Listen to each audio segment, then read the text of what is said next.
Thank you for coming today, the most dedicated audience of the day, coming to the last talk on the last day. So I appreciate you all joining us here today for the talk.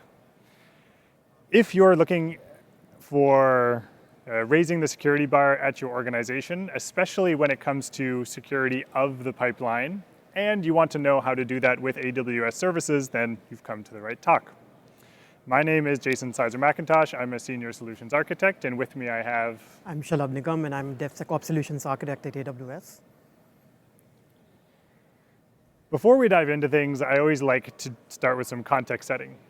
Security for the sake of security is obviously a good thing. It's the top priority here at AWS, but also what's important to know is that implementing DevSecOps properly has additional benefits across our organizations. The one that I want to focus on in particular is the one at the bottom right here, recruitment retention. One of the ways to increase job satisfaction is reducing firefighting. So I'm sure we've all been part of, or most of us anyway, have been part of situations where we've had to respond to fires. I remember working at one organization where my weekend plans were totally kiboshed by a ransomware attack. Not fun.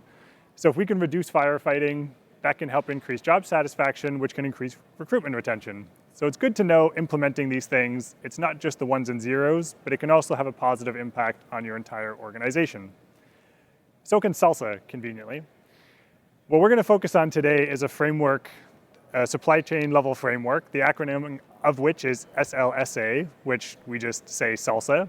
So I had Nova generate this wonderful picture of salsa for us, which is very appetizing. Luckily, it's the last talk of the day, so maybe you can get some salsa after this at the, whatever they call it, the thing at the end of the day. Forget what it's called. This framework was created by industry in response to attacks that became public that were very costly. And these attacks targeted the supply chain itself. So rather than target the machines that are running or inject malicious code into the pipeline or have them skip tests, this is about attacking the infrastructure that runs your pipeline itself. In one such example that we'll discuss, a build server that was running the build was compromised, and accordingly, anything that build server produced then ended up being injected, in this case, into customer environments and customer accounts. So this framework was released to address these kinds of attacks. What we're going to do is we're going to dive into a specific subset of the framework and look at how CodeBuild is able to help you move towards compliance in this area.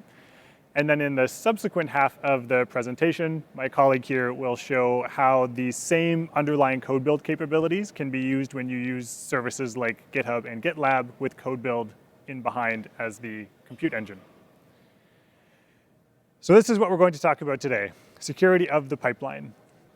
There's different stages that we can concern ourselves with. Today, the focus of my opening part of the conversation will be E, so right in the middle here where you see build. Because we're talking about CodeBuild, our focus is going to be on what are the features of CodeBuild as close to out of the box as we can get that helps you move towards compliance. And then no matter how you choose to use CodeBuild, whether or not it's with native AWS services like CodePipeline, or with services like GitHub or GitLab, you'll get these same advantages no matter where you choose to orchestrate your pipeline from. In our case, just to scope the discussion, we're going to focus specifically on E, and even within E, which is build process, we're going to focus on the first three. What I mean by the first three, if you go online and you look for salsa, you'll notice there's some additional entries, and there's one that's labeled NA. So we're focusing on the two L3 controls and then the beginning of the L3 control. So this is a subset of E that we're going to focus on, and we'll dive into each one. Before we dive into that, however, what is CodeBuild? So I've mentioned it a few times. CodeBuild is a managed AWS service, and what it allows you to do is run compute as part of your pipelines. So it can do things like compile your code, run tests, or produce artifacts. In our case, as we said, we're going to look at some of the out-of-the-box features and functionalities that it has and how this can help move you towards SLSA compliance, specifically focused on the build portion of the framework. So here's the first one that we'll focus on today, which is generating false provenance and getting the trusted control plane to sign it. We're specifically focused on the first part of this, which is generating false provenance. What we're going to focus on here is that when you use CodeBuild and you want to start a CodeBuild job, so when you think of a CodeBuild job, you can just think of this as a predefined set of commands that you want CodeBuild to run for you. Right? Without diving into the details, you can put cd, ls, right? Git clone, zip, whatever you want. Right? You tell it which commands you want to run, and it will run it for you. You also get to pass it the source that you want it to point to. Right? So you can say, here's my source code. My source code contains instructions for you to run these commands. Go get it, and then run these commands. What's very important from a security perspective is that it's running what it says that it's running. Right? So it's one thing to trust it, but of course, we want to know if it said that it's running this build process against this specific source, we want to be able to know or prove that. Right? Because we can imagine that an attacker, what they would want to do is they'd want to be able to say, oh, yes, you're using good source A over here, but actually you're using malicious source B over here. The built-in mechanism that CodeBuild uses in this case is when you start a new build, so that's L2 start-build, you can pass in a source version. The nice thing about this is that's the only time that you get to specify that value. Right? So that value is then set by the control plane, and there's no API call that you can make that says update that source version. Right? So once that source version is set, you are now very confident that this is in fact the source that the job is running against. I put L3 here. Maybe I should have put L2 plus. It's an additional consideration I'm putting in here in the CodeBuild land, which is another control I'd recommend putting on top of this is also restricting the source that it can pull from. Why is this important, especially in the context of provenance? The reason this is important is because you can imagine, let's say, I have my source code that's running, and then let's say I have a command that's something like get clone from some other repository. In order to get to this point, we might have done a bunch of static code analysis in order to get here. If I pull in code that hasn't been scanned through a get clone command, then now I'm not so sure that the thing that I'm deploying went through all the checks that I meant to. Also, that source version that we talked about, that source version is going to have your primary source for your CodeBuild project. If you're now pulling in code from elsewhere and running it on your server, that source version claim has kind of a precarious relationship with the truth. That is the source, but it's not the only source anymore. Right? So as an additional level of control, what we recommend is make sure that you lock down access to other source. And this becomes even more important when we move on to our next threat. So okay, this is good. Our security team says, I trust you now. When you say that this is the source you're using, I trust that this is the source you're using. But now I want to make sure that the commands that are in source are the only commands that you're running. And the attack vector here is, say that you have a CodeBuild server, and it's running a build job. What if someone is able to SSH onto that server as it's running the job, and then is able to start executing arbitrary commands? The way that one would accomplish this on CodeBuild is through the debug feature. So on the bottom left there, you can see you can put in a breakpoint, and then you can use the debug feature, which gives you console access to your running build. Right? This is very useful for debugging for intuitive reasons. Unfortunately, this has the undesirable byproduct in a production environment of allowing someone to run commands that were not specified in your source. So now your security teams are not so happy anymore. They're saying, okay, I believe that this is the source you're running, but I don't believe these are the only commands you can actually run in this environment. Maybe I SSH into the build environment, and after my source is done building my container and pushing it, I then upload new malicious container afterwards because I have all the permissions because I'm in the build compute environment, and then I push that. And if anyone were to go audit me and look at the source, they'd say, well, there's no malicious push anywhere in your source. The way that we can prevent this is in production environments, and I'm going to qualify production environments in just a moment. we just disable this debug functionality. And the way that you can do this, sorry, I thought I had another transition there. I do not.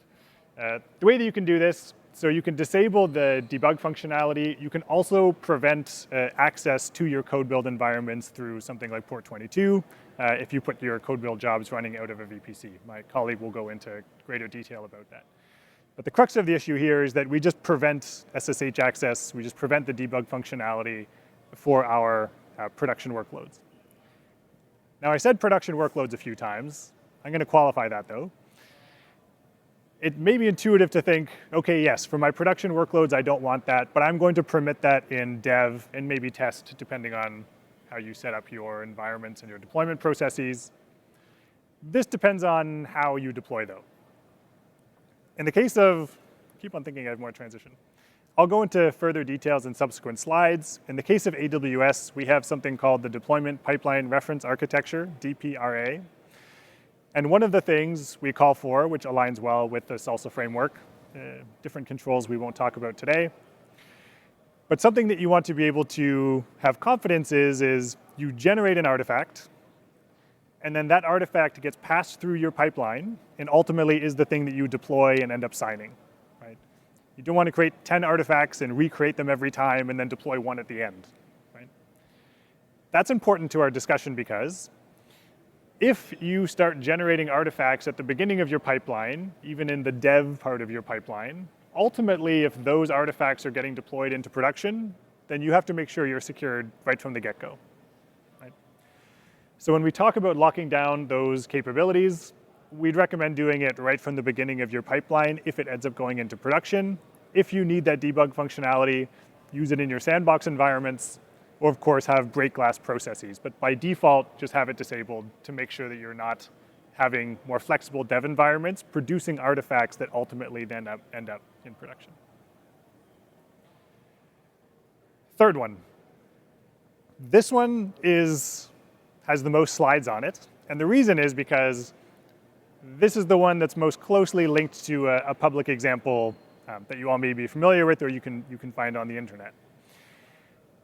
And the attack vector is you have a build server, which is great, and your build server, intuitively, runs builds. Unfortunately, what's happening here is that a change made to your build server can persist across numerous different builds, right? Or across numerous different environments, depending how centralized your centralized build server is. This is unfortunate, because if someone is able to make a change to the build server, this means that every build that gets run on that build server is going to be compromised. This is an unfortunate situation to be in.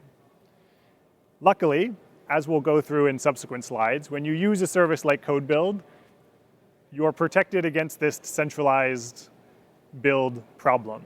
When you're implementing these kinds of patterns on-prem, it's something to be very careful of because it's very intuitive and easy just to have your build server and run your build jobs on there. Luckily, when you go to the cloud, this kind of thing is built in and mitigated against. So the example here is every time that you run a code build job, and I'll define something here. So you create a code build project, and then every time that you invoke that project, you'll have a new code build instance spun up that's going to run the commands that you specified. Which means if I have, I'm oversimplifying here, but we'll add, if I have one code build instance that ends up deploying into dev, then only dev is potentially at risk. Right? When I go to deploy into test or production, I have a new instance. So if anyone was able to SSH in and make some change to that code build instance, as soon as that's done running, it's gone. Right? So the attacker would have to SSH into every single instance across every different pipeline to get the same kind of attack successfully executed. And it's even a bit better than that, because if we look here, probably what you have is multiple different code build jobs run even as a single step, and then each one of those is its own instance.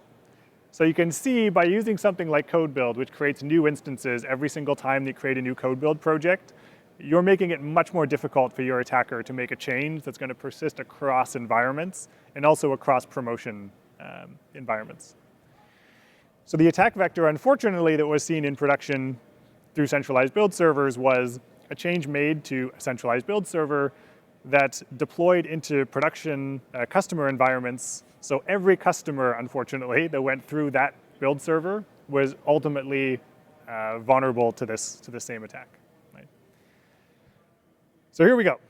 We've talked about just the E category of the SLSA framework that we talked about. And even within there, we focused on the first three. If you go look it up, it'll be the first three, not counting the one that says NA. And we've discussed how CodeBuild has features that out of the box will help you move towards compliance in these areas. These green check marks are perhaps overly generous. For the sake of this conversation, because it's a 200-level talk, we're just focusing on CodeBuild specifically and CodeBuild out of the box capabilities. In order to get full L2 or L3 compliance, often there's the need to incorporate additional services and features. So if you'd like to dive deeper into this, I'd encourage you to come see us after the talk or reach out to your account team who could help you dive deeper into this topic. But for now, what we have are features that we can use that will help us secure our workloads no matter where we deploy them from. So the last nuance I want to introduce is, you'll notice on all of the slides when I referred to an orchestrator, I was very generic. If you've worked on AWS, you may know we have a service called CodePipeline. CodePipeline is the service that can orchestrate other services. One common service in that space is CodeBuild. I didn't call out CodePipeline very intentionally because everything we talked about is equally true whether you choose to use something like CodePipeline or you choose to use some other orchestrator. In the case of this talk, the two that we're going to focus on are GitLab and GitHub. So for that conversation, I'll turn it over to my colleague who will guide you through that discussion. Thank you very much. Thank you, Jason. Can everyone hear me? Thank you. Awesome. That was really informative, Jason. Thank you so much. Thank you again, everyone, for joining the session today. I know it's super late, but we're almost at the end of it. Before we start discussing AWS CodeBuild for Managed GitHub Actions Self-Hosted Runner, let me ask you all a few questions. How many of you have used CodeBuild? Can I please see a raise of hands? Nice. And how many of you have used CodeBuild with GitHub as source control? Nice. And how many of you have used GitHub with CodeBuild as a runner project? Super awesome. So I'm Shalabh Nigam, and I'm a DevSecOps Solutions Architect. And today we'll explore how you can set up CodeBuild runner projects with GitHub and the similar experiences for GitLab, but we'll focus on GitHub today, and how you can enhance your security by using different integration patterns with CodeBuild runner projects. That would help mitigate the SLSA threats that Jason discussed right now, and more. So let's look at some of the features of CodeBuild hosted runners. With AWS CodeBuild Managed Runners, you no longer need to maintain your own GitHub runners. CodeBuild runners provide a serverless, customizable, and flexible option to maintain your own repositories. With GitHub Action pipelines and an ephemeral and scalable runner environment with strong security boundaries and low startup latency. You don't need to maintain your own infrastructure or build your own scaling logic, as it's all carried out by CodeBuild. These runners also allow you to gain control over the environment where your code is built, tested, and deployed. This reduces the security risks overall and also reduces the cost of maintaining the servers, and gives you the ability to use specific tools and technologies that may not be available in GitHub hosted runners. So using CodeBuild, you can get central visibility into logs using Amazon CloudWatch. You can leverage AWS Secrets Manager to get seamless integration with CodeBuild to store secrets and sensitive data securely. You can also map users, groups, and roles from on-prem AD or LDAP to specific roles within IAM. You're also able to improve the security of your pipeline by interfacing with Amazon Virtual Private Cloud endpoints. You're able to improve the overall security by getting the support of CodeBuild in all regions, and you're able to manage your CI/CD processes by using different compute platforms that are available via CodeBuild. To get started, simply create a workload to automatically trigger the GitHub Actions job in CodeBuild. You can do so by leveraging AWS Code Connections using personal access tokens, or an OAuth app or a GitHub app while setting up a CodeBuild Runner project. This is different from when you use GitHub as a source control. When you use GitHub as a source control, imagine you have a recipe that is a source control, right? Source code. And when you're using GitHub as the source control, you are able to retrieve that recipe from your cookbook, which is the GitHub repository. When you're using CodeBuild as a runner project, then you're able to get the facility of a well-equipped kitchen. That is a CodeBuild Runner environment. Using code connections, you're able to get the benefits of the CodeBuild Runner environment, that is the well-equipped kitchen, but you get to cook at the comfort and the safety of your home. With code connections, you get the ability to either use the build spec YAML files or the GitHub action jobs. Now let's look at some of the benefits of CodeBuild Runner projects with code connections. Reserved capacity. You can leverage reserved capacity with CodeBuild Runners to maintain persistent CodeBuild environments, reducing build startup times, and making it easier to compile software. Diverse compute platforms. CodeBuild offers various compute platforms, as I mentioned previously, including Lambda, Windows, Linux, ARM-based instances powered by Graviton processors. So you can select the environment that best suits your project needs. Native AWS integration. Self-hosted runners in CodeBuild benefit from native AWS integration that provides seamless connectivity with other AWS services. So for example, if you want to use IAM to secure access control, you can do that. You can use secret management via AWS Secrets Manager. You're also able to get auditability using AWS CloudTrail and get RDS proxy integration. This allows you to securely access AWS services during your builds like Amazon RDS or Elasticache. Managed self-hosted runners. CodeBuild supports for managed runners hosted on AWS frees you from maintaining these infrastructure. Now you can focus on your source code and be able to run CI/CD pipelines effectively. Fine-grained security controls. Repository-level access controls, branch-level permissions, and ability to restrict access using IAM principles provides fine-grained security controls. And source code integrity. Encrypted connections using TLS 1.2 or higher, private endpoint using AWS Private Link, provides no exposure of source code to the public internet. If you do not use CodeBuild, you have to manage the credentials using STS or OIDC that require you to regulate these credentials by rotation or exchange. This is an anti-pattern for CodeBuild. With CodeBuild, you can easily use specific roles with least access out of the box. OIDC connection is a one-time process for most orgs, but the creds rotation is still tedious and is not secure. When CI/CD was new, we would create a role that would have access to AWS, and we would use keys that would have connection to your respective platforms, but that also needed manual rotation. This became better when OIDC connection was introduced, but it was still a high-risk activity for most orgs. You can make this better with trust policies, but then trust policies can easily be abused. When trust policy is not tied correctly, you can end up giving full exposure or no exposure at all. AUTZ still has a wide scope.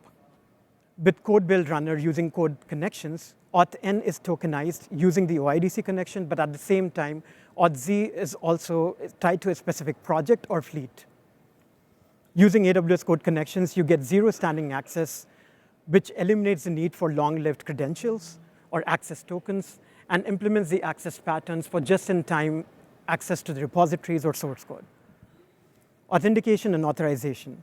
As I mentioned before, AWS Code Connections provide access using OAuth 2.0 integration with source providers and supports multi-factor authentication and provides the seamless integration with IAM so that you can have the least privileged access credentials. All right, now let's look at some of the best IAM practices for CodeBuild. AWS CodeBuild through its integration with IAM helps mitigate several SLSA threats, most of which Jason mentioned previously, particularly related to build integrity and unauthorized access. CodeBuild service role with least privilege. When CI/CD was new, nobody was concerned about build integrity. Build process has a lot of access, including access to the code engines, build engines, which is a huge target for the attackers. If an attacker has access to the source code, they may also have access to the build process, and they can have the ability to manipulate or tamper with the source artifacts or artifact repository. With the principle of least privilege, you can set up your code build service role to have the least access so that it prevents the attackers from getting the ability to manipulate or tamper with the artifacts.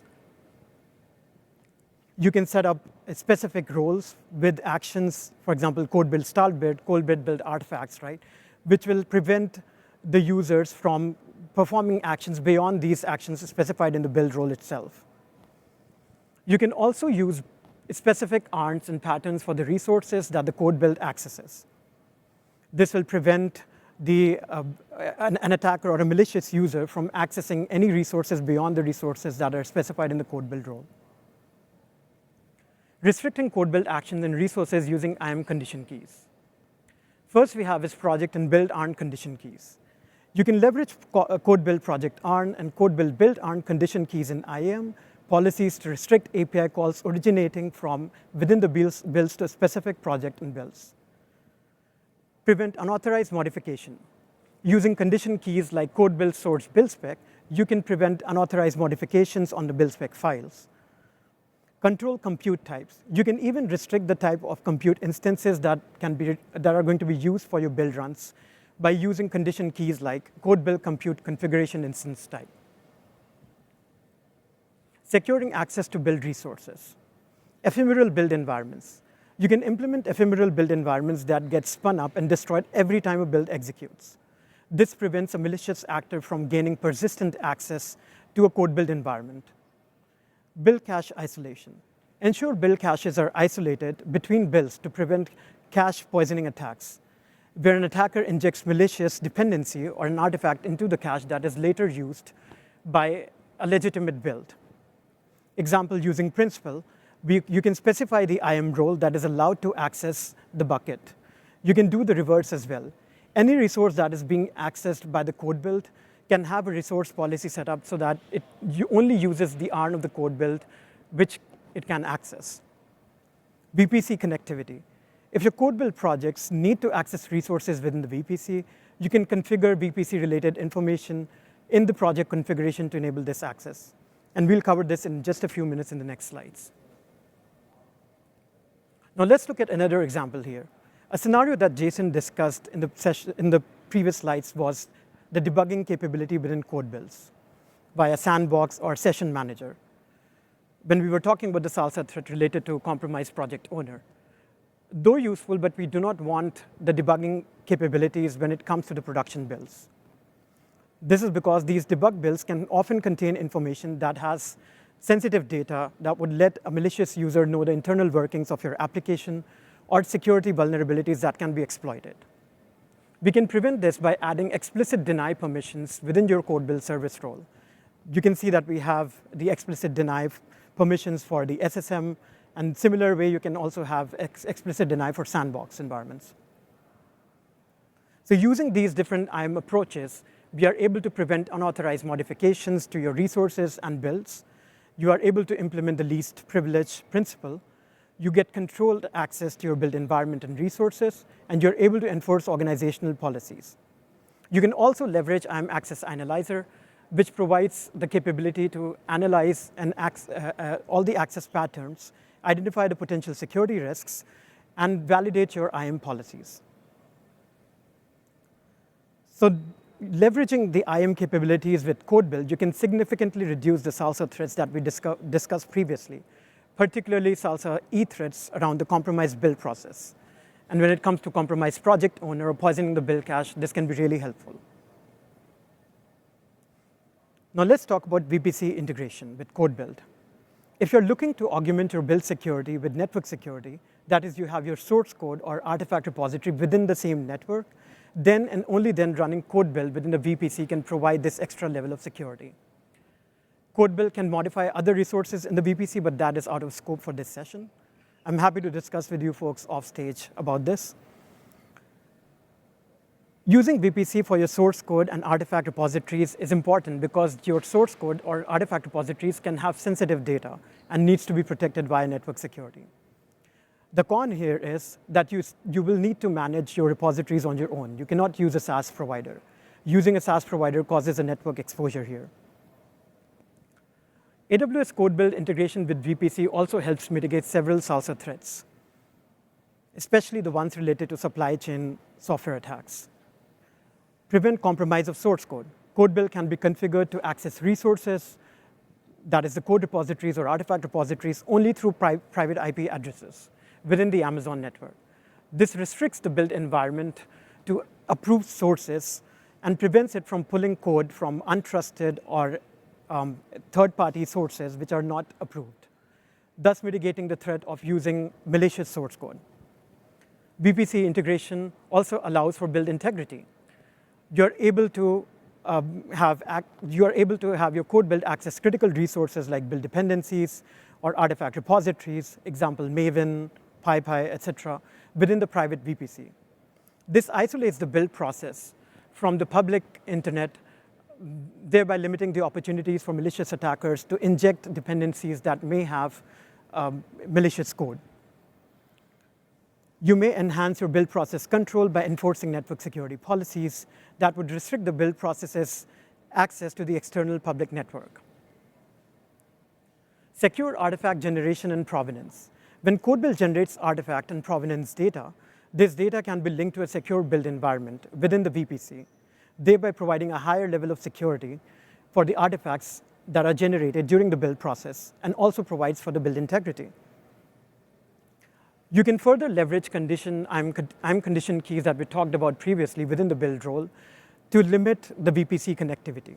You can make your code build access only specific resources within a VPC by using condition keys like code build VPC config, VPC ID. So with VPC extension of code build, you're able to mitigate some of the SLSA threats that we discussed previously. SLSA D threat, which is the build from modified source, including the build from unofficial fork of code, and you're also able to mitigate the compromise of build process.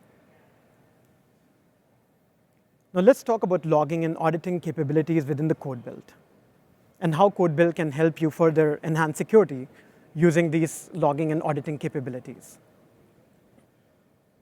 So as we talked before, CI/CD is a big target for attackers looking to get privileged access or escalation. The best practice is to have end-to-end security right at the source and at the CI/CD pipelines as well. This begins with detection. To get a centralized visibility and detection, you need to have the code build execution logs and VPC logs available. To get a centralized visibility, you can integrate code build with Amazon CloudWatch that will give you the centralized visibility for detection. Additionally, you need to have the auditability to be able to see all the events that are related to a build in order to make sure who and what intervened in the build process. This includes the events in the code build from starting, stopping, to also even editing the code build project itself. Now let's look at some of the benefits and some of the SLSA threats and the threats, security threats that Jason discussed that code build integration with CloudWatch and CloudTrail helps mitigate. AWS CloudTrail provides a record of all the actions taken by a user, role, or any other AWS service for that matter. CloudTrail logs all the code build API calls, including the actions, as I mentioned, like starting, stopping, or editing of the code build by a person or by a service itself. CloudTrail logs can also reveal the source location which was used to edit the build. So by verifying the provenance against a specified information, you're able to detect if a build was originated from an unknown place, right? You can determine the IP address as well using the CloudTrail logs. CloudTrail logs document all the artifact publication events. If you combine this with SLSA in toto attestation format, then you can verify the upload of the provenance data with the expected format. We are not covering attestations in this session, but I'm happy to again talk about it off stage. You can even get the audit trails for actions taken by administrators. This enables organization to detect and investigate if any platform administration has been compromised and made an unexpected change within the code build. So combining CloudTrail, CloudWatch, code build, and in toto format for the SLSA attestations, you can mitigate some of the threats related to SLSA, which is compromised build process, specifically compromised build platform admin that we just discussed, and build from modified source, which is the SLSA threat, and SLSA threat, which is the tamper with the provenance data. And as I mentioned, you can use the in toto SLSA format to validate if the package or provenance has been manipulated or tampered with by someone. Through these configurations and patterns for CodeBuild hosted runners, you can provision defense in depth for the entire CI/CD process. It starts with encryption using KMS. We didn't cover KMS in this session, but again, I'm happy to discuss offstage. That's a completely different talk altogether and would require another 60 minutes. But then we did discuss VPC that provides network level security, and you're also able to augment using the security of the pipeline using IAM least privilege access. So in addition to the SLSA threats that Jason mentioned before that were mitigated or at least were reduced in risk when we were using CodeBuild, you are also able to mitigate the threats related to build from unofficial fork of code, poisoning of the build cache, compromising of the build platform admin, or tampering of the provenance data. So how does the integration look like in GitHub? All right, now let's go through a quick demo. This is the CodeBuild homepage. We are going to create a new project. We'll just type the name as test project here. And you can see that there are two options to create the project. It's the default project or the runner project. We are selecting the runner project here. You can see that there are options to select different runner providers, GitHub, GitLab, GitHub Enterprise. I chose GitHub here. There are options to select the runner location, which is repository, organization, or enterprise. I used repository.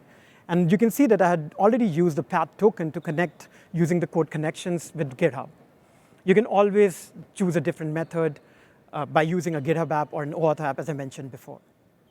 Now, if I head down to the build spec file, you can see that there is an option to either use the build spec YAML or use the GitHub Actions job, which is already present in your GitHub repository.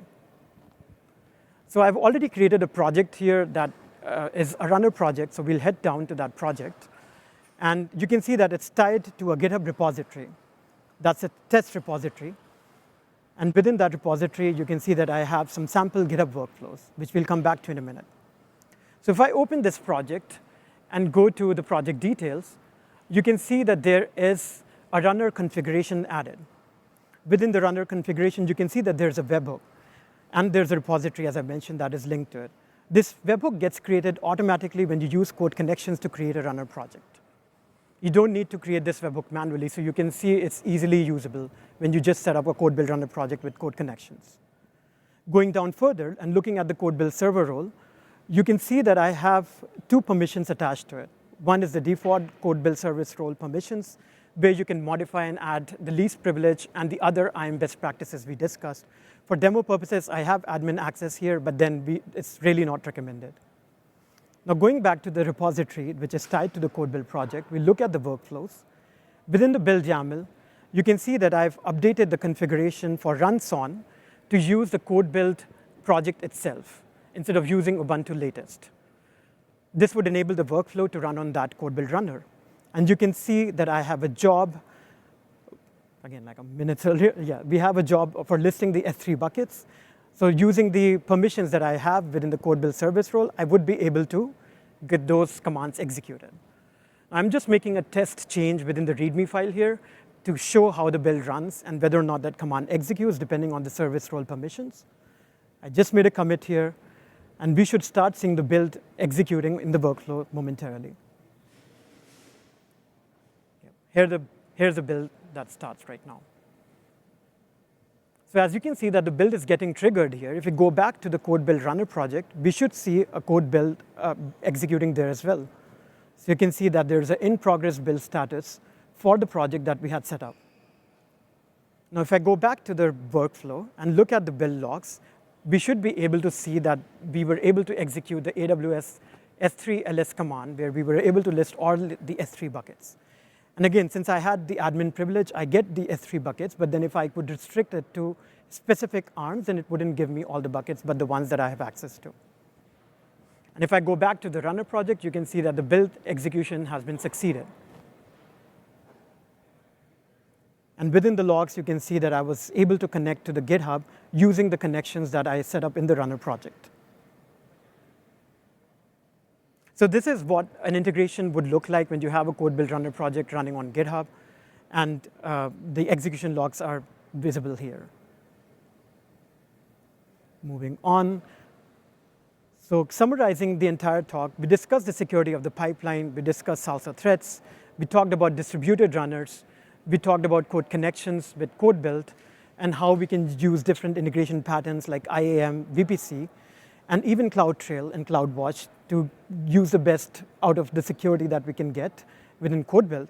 You saw the SLSA threats that we were able to mitigate using all these integration patterns and by using CodeBuild out of the box. And we saw how we can integrate GitHub with CodeBuild runners. If you want to learn more about SLSA, or if you want to learn about the tutorials how to configure CodeBuild hosted, GitHub Actions Runner, or GitLab Runners, these are the links here. I'm going to let this slide open for a few more seconds so that you can take a pic or scan the QR code so that these are available for you later on. Thank you again so much for joining us today. I'm Shalabh Nigam, and I'm a DevSecOps Solutions Architect.